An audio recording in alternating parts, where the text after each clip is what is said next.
Hello and welcome to Olmsted, the Urbanist Podcast. I'm Ned Melanson. Today we're speaking with Dhruv Gupta, the co-founder of Axle, a trucking logistics software startup.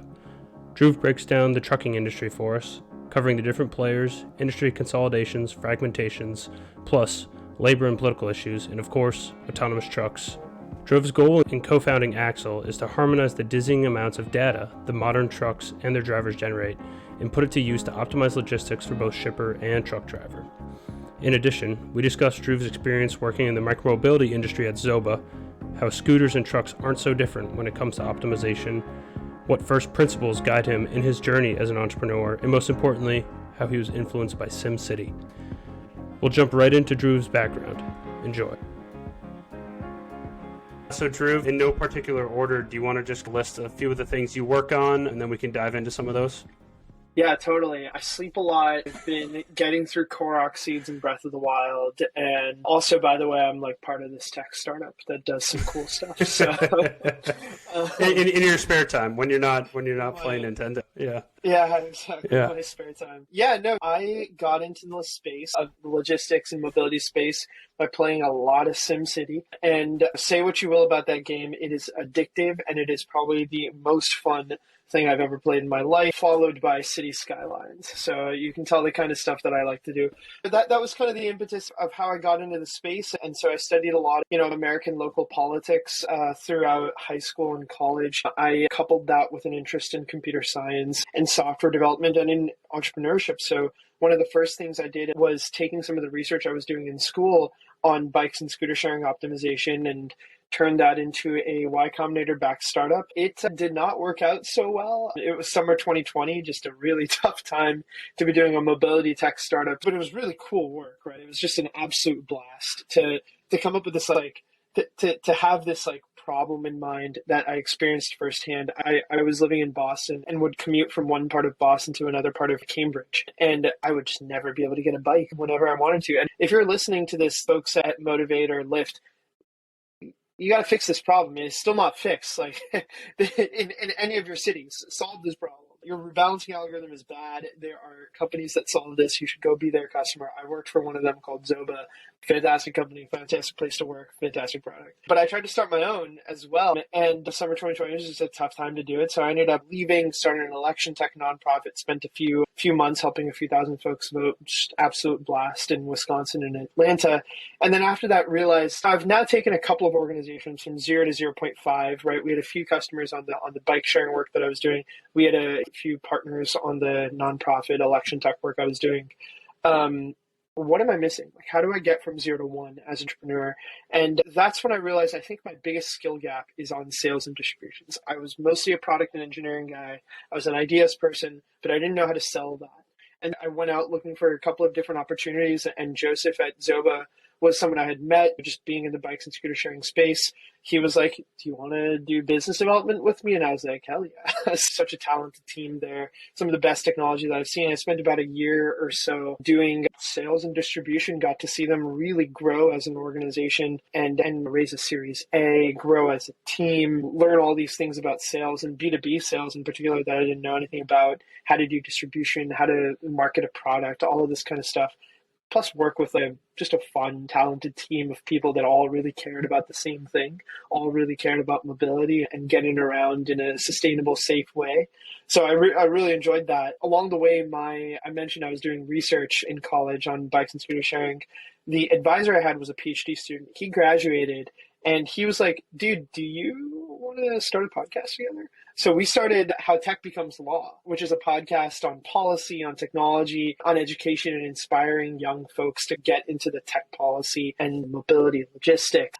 So check that out wherever you listen to podcasts after you check out the Roasted Ned's podcast here. But that was a good time. So somehow you managed to have both interests and accomplish a lot of great things in a really short time. You're a young guy, so I just want to put the shout out that we'll be keeping tabs on you and expect nothing but great things. I appreciate that. Thank you for the kind words, man. Yeah, no problem. But you mentioned a lot of great stuff there. First, if you just wouldn't mind defining micromobility, and then what was that problem you were talking about? I don't know if you called it balancing, like getting the bikes and scooters where they need to be. What is that problem? Yeah, this is such a great This is such a great thing that goes, I think, very overlooked when people think about micromobility. So micromobility is really just this idea that in between walking and taking the bus or taking a taxi, there's another form of transit, and it's not just your personal bike, but rather it's a shared mobility, right? That when you think about last mile transit, we think a lot about last mile logistics, but we should think about last mile people transit. I get off the train here in New York at Penn Station. How do I get, right? Do I get on the bus? Do I walk? There's got to be something in between, and it shouldn't be Uber, which is just one of the least sustainable, least efficient forms of transit. There's another option here, which is let's bike or let's scooter or let's take a rickshaw or something like that. Something that's light mobility, sustainable, shared, easy to use, and also in many cases accessible, right, for folks with disabilities. That really excites me, and I think is like a really fantastic space that we need to think more of as transit rather than some sort of private company or some sort of venture-backed kind of place where you can make a lot of money. I think while all of those things are true, I think you can make a lot of money here, and I think there is a great opportunity for folks to venture back certain fantastic products here. Zoba, as I mentioned earlier, I think that's a great one. I think cities need to figure out how they build transit, taking these last mile modalities into account. That means building great bike lanes. That means permitting for shared bikes and shared scooters, which is something that cities like New York and Boston really don't want to do for no good reason. And these kinds of forms of transit just really fill the gap between, I'm trying to get from a few blocks down and it would take me 10 minutes to bike, but 30 minutes to walk, or 10 minutes to scooter, but 30 minutes to walk. It's a big time saving. It's a big energy saving. It's just as healthy. And the electricity usage, the energy usage is pretty marginal because these are all electric vehicles, right? There's no pollution if you assume the electricity production is more and more renewable. It's more and more safe. Yeah. It's like right now in the US, it's either you're walking, and that's really hard, or you're taking this massive 2-ton vehicle.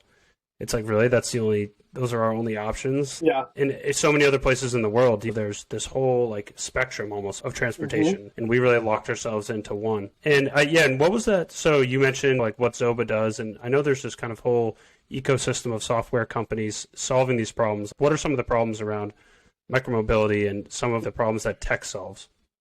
Yeah, this is a great question. I think the biggest problem is something called rebalancing. And this happens because I think we don't treat scooter sharing, bike sharing as transit. The concept is, as I alluded to earlier, if I'm at a certain neighborhood in New York, let's pick like Soho, and I'm trying to get from this like maybe a relatively commercial but mostly residential area to Midtown where my office is. If I leave like too late, like I leave at 9:05 a.m., I'm not going to be able to find a bike in that neighborhood. They're all piled up in Midtown because people have been commuting there, or they're piled up in FIDI or whatever. And it's because it takes a lot of labor to make sure that your bikes are in the right place, or your city bikes or your Lyft scooters or whatever are in the right place. You really have to then pick and choose which vehicles and which locations you think will have a certain amount of demand so that you can either pre-populate them with the right number of vehicles, or you can distribute out your vehicles throughout the day effectively. And what software companies like Zoba really allow you to do effectively is manage that demand. They're a predictive company. They're able to capture all this data and really tell you where to best put those bikes and scooters throughout the market. That's something that we wouldn't normally be able to do a great job of just as humans. It's very easy to say, yeah, Times Square probably has a lot of demand. FIDA has a lot of demand. But the real hard question here is, how do you prioritize that demand over other parts of the city? And then how do you prioritize or conceptualize the magnitude of that demand? Do I need 100 bikes in Times Square, or do I really only need 65? And then those other 35 I can move somewhere else. That's what software, I think, does a really good job of. You see like fast delivery companies like Getty or Joker also are diving into similar problems. DoorDash and Uber, of course, have had like algorithms around this for a long time and are only getting smarter. Instacart, of course, the companies like that are getting into the game. So there's a lot of opportunity for us to like really build great stuff and really kind of optimize this localization of transportation. I think you also see similar trends in transit, just on a slower level. Companies like Remix and Via have been doing a lot of this kind of work to really capture localized demand effects so that they can help transit planners build better transit routes. But it's been, I think, a bit of a struggle there. That's where I think a lot of my research in college was, and why I was so excited to end up at Zoba in the end. Yeah, so it seems like there are a lot of smart people working on these problems, and in recent years, there's been great hardware. You might see these people on like the one wheels or like the scooters, like all these different types of transportation. They're cool and they're fun. But we're not, you mentioned it with Boston or New York to some extent, like the cities aren't catching up to everything the tech world could offer them, basically. Like there's not even an e-bike rental system in Boston. What do you think is one of the major things holding back cities from really adopting this tech that could solve the obvious problem of endless traffic jams and pollution and that sort of thing? It's capital intensive on one side. Infrastructure is always capital intensive, and it's unnecessarily capital intensive in the US. I'm not the right person to talk more about that. I'm sure you'll have a better guess who can speak more to how much everything costs here. But the other side is the local politicking. It's just so hard. Like getting a bike rental, a bike dock for City Bike or Blue Bikes or Divvy Bikes, whatever, might require taking away a parking space. And now you have a trillion people God forbid we have fewer parking in cities. God forbid it's easy to bike and safe to bike for children and for everyone in between to get around to town. I have to have my Chevy Silverado or whatever to be able to get my groceries from Trader Joe's 2 blocks down. So I don't get that. But I think the policy side is really hampered by that. Sometimes you see the opposite though. And that's what we've been excited about. I think the last thing I did mention was the kind of work that we're doing on the trucking and logistics side, where the regulation moves too fast and the industry itself doesn't catch up. So I'm happy to talk more about that if you're into it.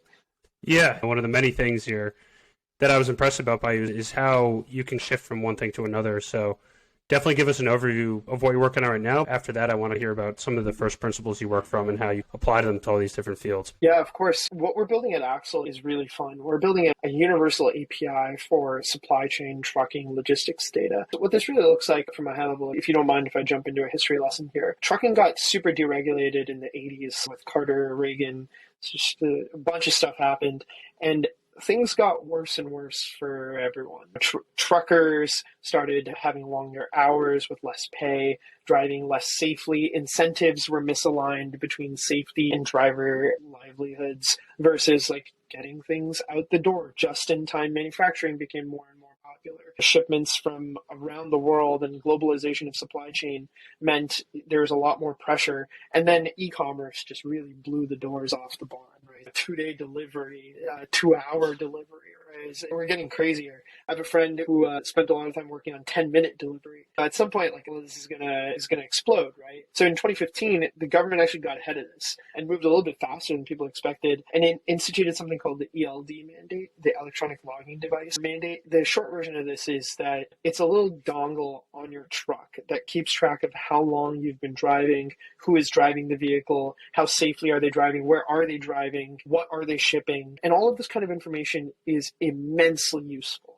Because drivers were driving so much, now you have clear regulations on, or clear abilities to track, hey, you should probably not be driving anymore. You've driven your 8 hours for today, or you've driven your 20 hours for the week, whatever you're tracking and following. Or on the flip side, hey, you're driving too fast, slow down. Or this vehicle is out of gas, go fill it up, or whatever. And it allows fleet managers, shippers, and carriers, which is just another word for trucking fleets, to keep track of driver behavior. But you've probably already picked up on this. All of this data is a lot more useful than that. Right? You can build dashboards for driver management, for vehicle management. You can build availability trackers so that someone who's trying to ship a package can say, hey, this fleet has a bunch of available vehicles that are in my location. I can pass these over to them. You can build fraud detection and proof of delivery validation to confirm, hey, this truck got to point A, or got from point A to point B, so I know that it probably delivered the truck or delivered the shipment. Or this credit card was swiped in Kansas, but the truck was in Portland, Oregon and has a full tank. So what are they buying in Kansas? And you can do fraud detection and validation there. There is so much value from this data, but there are hundreds of devices and hundreds of companies that are creating this kind of data. And so what we do at Axle is harmonize all of that, bring all of that into one space, into one data format, so that we can be core data infrastructure in the trucking space. We're starting with the telematics data, making it really easy for fleets to give permissions to their software providers or financial services companies that are looking for that data. And then at the same time, trying to find ways to associate that information, that core telematics information, that core, fleet onboarding information with other data sources, seeing what we can build here and helping enable other folks to build really cool use cases.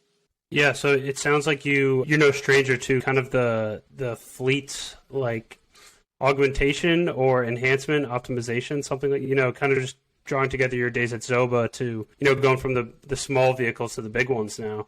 Do you see any parallels between your work at Zoba or what Zoba does for the micromobility industry and what you hope to do with Axle and what you're doing right now? 100%. Well, there's a bunch of personal parallels, and then there's some wide parallels. So on the personal side, a lot of the research I was doing was on bikes and scooter sharing in college. And as you know, my research advisor graduated with a PhD. We started the podcast together. We started Axle together. So, I've been working with this guy for a long time. And the lessons I learned, I think I mentioned this earlier, and I learned a bunch in the sales side, business development side at Zoba. All of that is so useful here at Axle and just immensely exciting to be able to apply a lot of the things that we learned to be able to do great partnerships and opportunity with our customers. From an industry side perspective, you would think there's no similarity. These are small vehicles in an urban environment versus long haul trucking or drayage, which is trucking near ports or whatever. They're pretty similar. But one of the biggest problems, as always, is that trucks are never in the right place or drivers are never available at the right times. And so it ends up just being an optimization problem. The other big issue here is getting data is hard. Getting real-time location, getting live accessible data, getting permissions to those data is really hard. And it was kind of the same thing that we were seeing in the micromobility space, right? It would take time and have a lot of difficulty to get accurate data feeds from different scooters and bikes. It would be hard to translate what you're doing in the cloud to on-the-ground realities because things are always more confusing than they seem. And that's the cool thing about working in the built world, where you can come up with all these ideas, you can come up with documentation, you can come up with realities, but if the dongle is not plugged into the truck correctly, what are you going to do?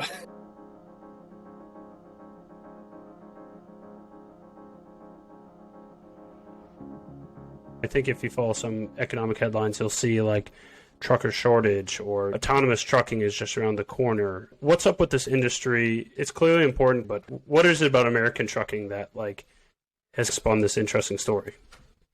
Totally. Look, so I won't pretend to be an expert at all in this space, but I'll tell you why it excites me. This massive space, our industry, is the number one way that goods get across our country, right? We talk a lot about how large of a percentage of goods are shipped around the U.S. by freight. I think it's something like 57%.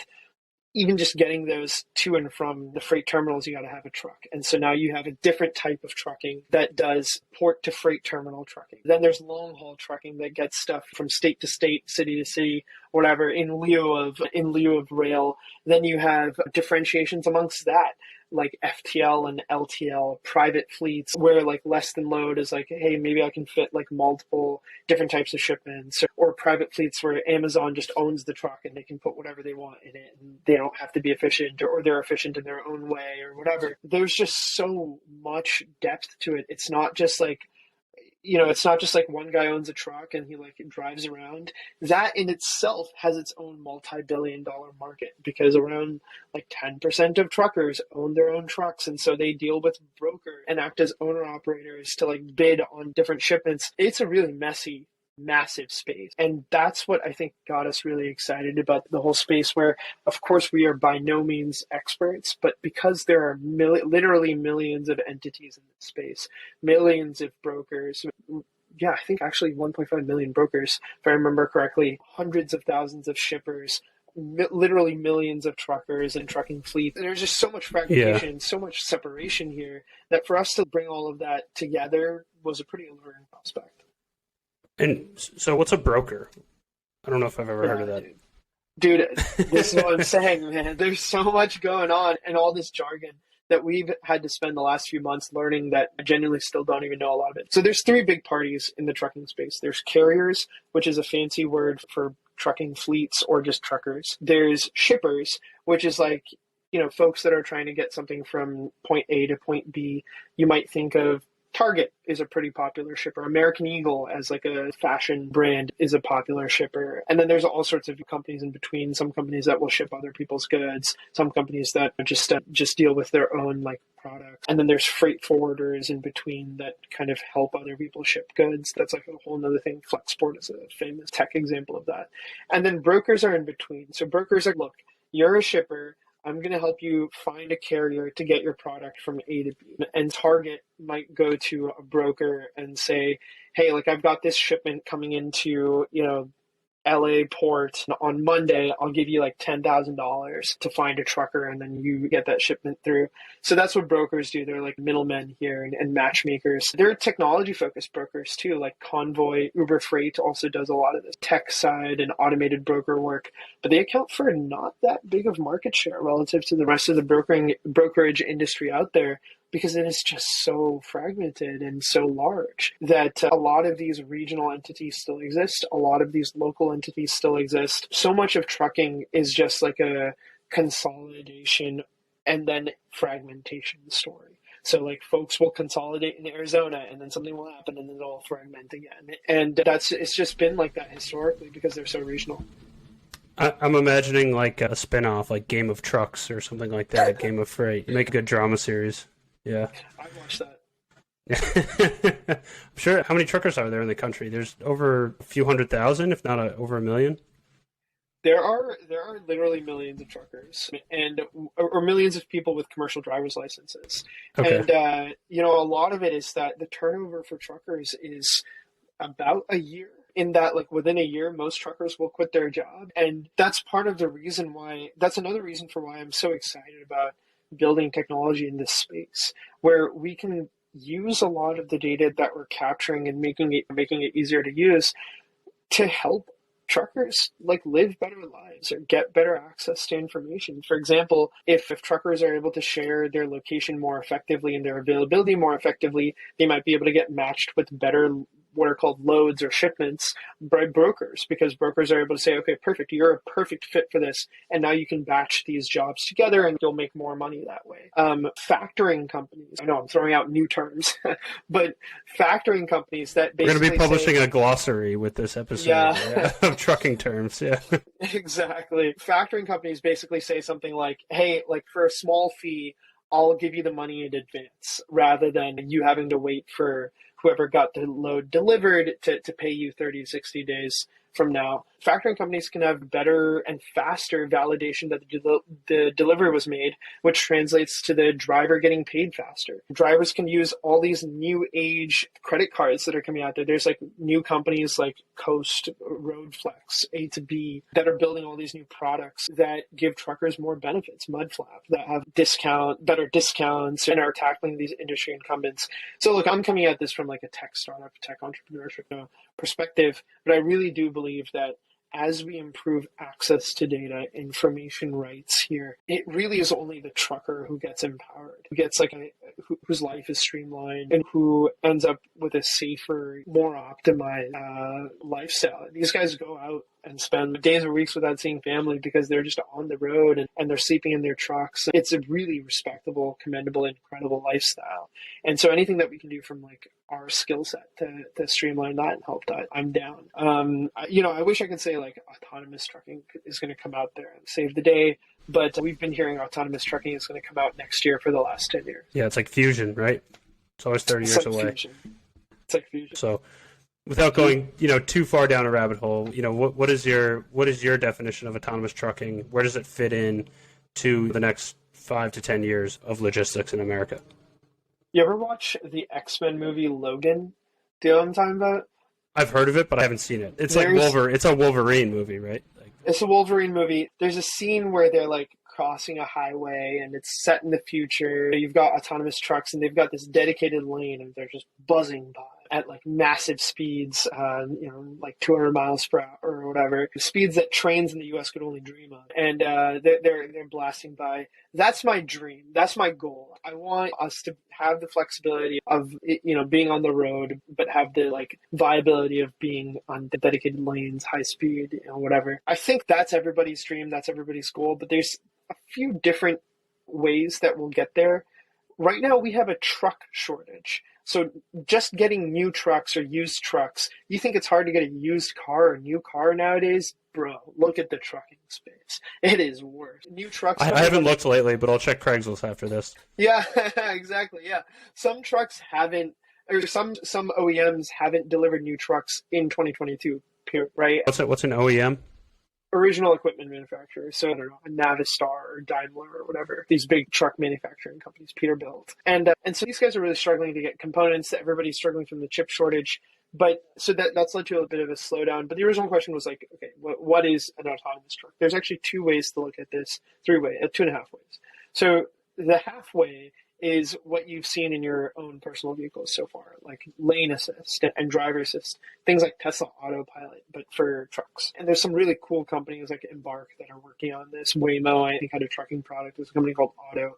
A bunch of folks that are working on this as like a start. That in itself should help increase trucker safety by a lot. Falling asleep at the wheel and weaving in and out of lanes, or like being able to stop in an emergency situation. As you can imagine, truck brakes are a lot slower and have much larger stopping distances than your Toyota Camry. So like this, it's a much more important kind of space for us to build safety features.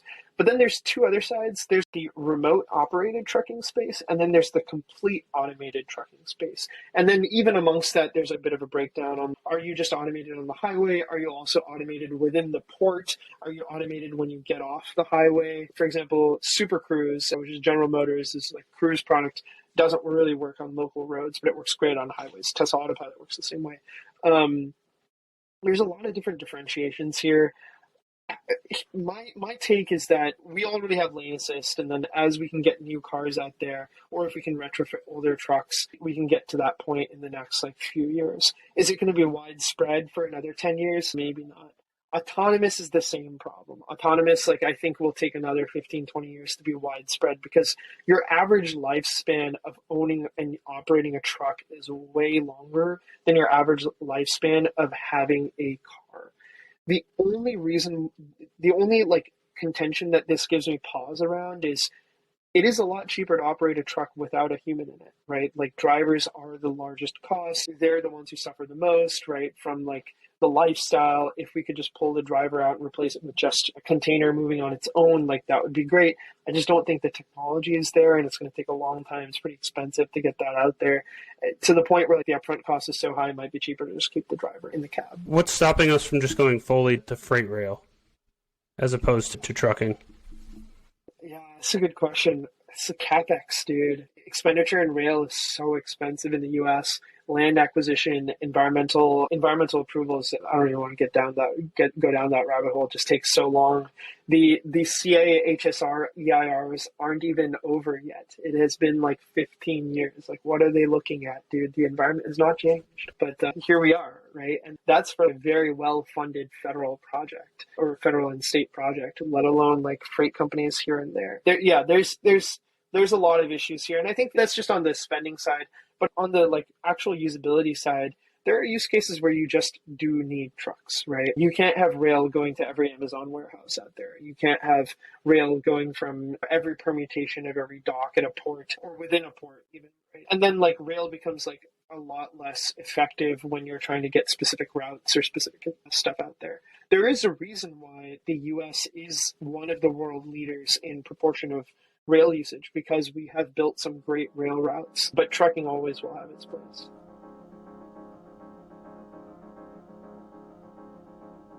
What are some of your first principles that you work from? Because you've worked on a micromobility startup now, a voting startup, now a logistics startup, plus a tech and policy podcast. Yeah, that's a good question. I think the biggest question is really just, is this a space that I care about? And I find myself having a lot of trouble working on products where I don't care that much about the space. As I mentioned, like American politics, local policy, and mobility are some of the things that really drive me and really excite me. In logistics, I think is a very natural extension of all of those. There's so much politics involved. It's all mobility.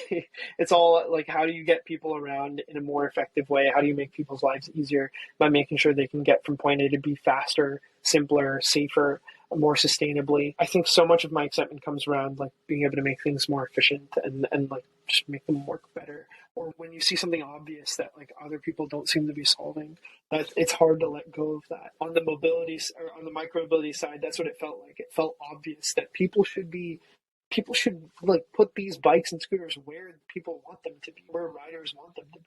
So why are you bundling them all in this hotspot that nobody is actually using? On the election side, we helped folks cure absentee ballots because we realized that there were literally millions of people voting that didn't vote, that hadn't voted absentee before ever. And so they're going to need help doing that. And it seemed obvious to us, right? On the logistics side, it seemed obvious to us that there's all this data available. People are trying to use it and they're clearly struggling to use it. And so I think so much of it was just finding what felt like an obvious problem that nobody else was working on. Y Combinator is a startup incubator. There's this YC mantra around, hey, find a problem that one person has and truly solve it for them. And then figure out who else has that problem, because I guarantee you there's another person who is struggling with the same thing. And so that's what we, kind of the way we went about this. We, in all of the cases where we've done things or built products or built features, even at Axle, we tried to find one person who either asked us for something or said this is a problem, and then explored around their adjacent either partners or competitors or similar companies to basically say, okay, like, do you also have this problem? Or if we had this solution, would that be interesting? Would that solve this problem that you have? I think the other thing that like I've tried to do as much as possible, and it's easy to get caught up in your solution, but you should always try to focus on your problem and like what you're actually trying to solve. Because I think it's very easy, especially for someone with an engineering mindset, to basically be like, hey, I built this cool thing, like this is like God's gift to Earth, or it's gonna be the panacea that solves everything. But you don't actually know what it solves until you reverse engineer the actual problem and figure out what the root cause is and then try to solve. And that's really hard to do. I'm not saying we've done that at Axle by any means, but we're absolutely trying to. And I think the best companies that do succeed and do great things do that part and do that part well. I think the last thing that like comes to mind when you say what are first principles, at the end of the day, the team matters the most. The people that you're working with matter the most. And I find that I work best with people that are bold and willing to take risks, folks that I can trust and are, because they're honest with me and with themselves. And then folks that kind of exhibit like a sense of responsibility not in the sense that the whole world is on my shoulders, but in the sense that like they're willing to respond to things. This is maybe a weird use of the word, but willing to like look at things and be like, I need to take action on this, or I don't need to take action on this for this reason. You know what I mean? And that kind of decision making of not being hyperactive and not being like inert is like a hard and very difficult to kind of capitalize on. And so I like working with folks that exhibit all of those traits. I'm not saying I exhibit all of those traits, but I love working with those people because I think those people are special. And I'm really grateful to have started to build a team that definitely exhibits all of those traits. I know my co-founder, Jin Zhang, exhibits all of those traits much more than I do. So really grateful to have the team that we have. It's a cool company. It's a cool product. I'm excited to see Axle's growth and it dominate the logistics industry. And then your eventual startup where you bring together scooters, trucks, and voting. The final form of Drew's interests. Drew, this has been awesome. I really appreciate you coming on. Of course. Thanks so much for having me, Ned. This is an absolute blast. Okay, that was Dhruv Gupta, co-founder of Axle, also the co-host of How Tech Becomes Law, a podcast about the intersection of policy and tech, plus career advice for students and young entrepreneurs. Keep an eye on Dhruv and his work. If you enjoyed this conversation, why not join the Olmsted community?